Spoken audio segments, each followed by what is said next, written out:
Halo semuanya, kita dari kelompok 4 ingin mempresentasikan tentang penyajian data kelompok yang beranggotakan yang pertama ada Anissa Marcella, yang kedua saya sendiri Dionysius Dunugroho, yang ketiga Mutia Yudita, yang keempat ada Rizky Mega Melia. Ikuti terus dan disimak ya guys. Oke, yang pertama ada pengertian dari data kelompok. Apa sih itu data kelompok?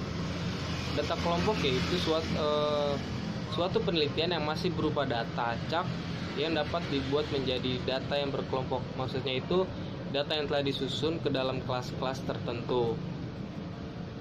Daftar yang memuat data berkelompok itu disebut dengan distribusi frekuensi atau biasa disebut tabel frekuensi.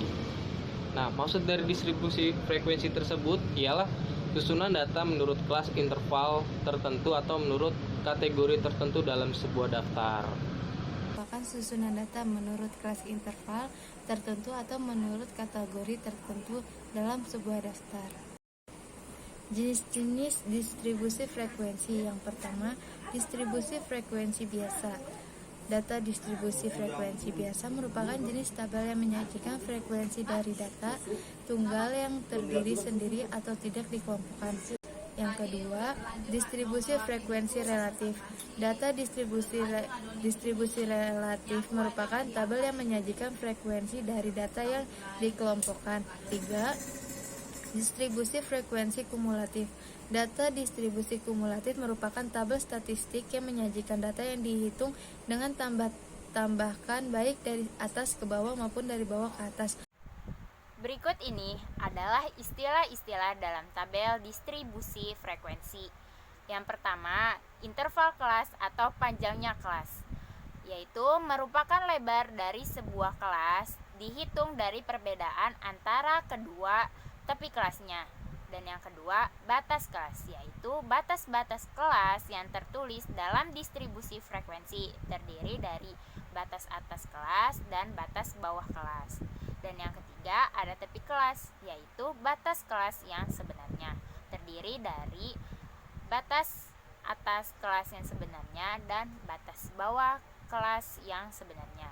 Dan yang keempat, ada titik tengah, yaitu rata-rata hitung dari kedua batas kelas atau tepi kelas. Berikutnya adalah teknik menyusun data ke dalam bentuk tabel distribusi frekuensi. Yang pertama, menentukan range atau jangkauan dengan rumus range sama dengan data terbesar dikurang data terkecil. Dan yang kedua, menentukan banyak kelas dengan rumus K sama dengan 1 ditambah 3,3 log N dengan keterangan K adalah banyaknya kelas dan N banyaknya data.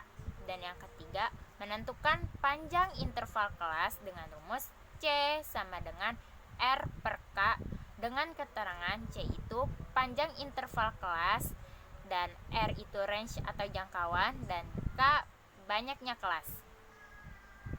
Saya akan melanjutkan materi dari Nisa, yaitu menentukan batas bawah kelas pertama.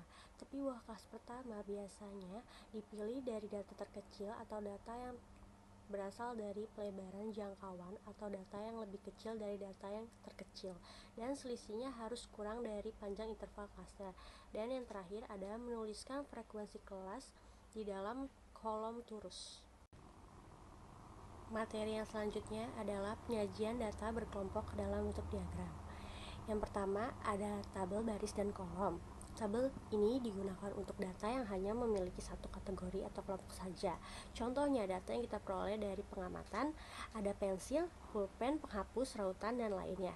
Nah, data tersebut bisa digabung ke dalam satu kategori atau kelompok, yaitu jenis-jenis alat tulis. Guys, cukup sekian dari presentasi dan pemaparan materi dari kelompok kami. Semoga kalian semua bisa mengerti dan memahami tentang penyajian data berkelompok. Kami dari kelompok 4 ingin mengucapkan banyak terima kasih. Salam belajar.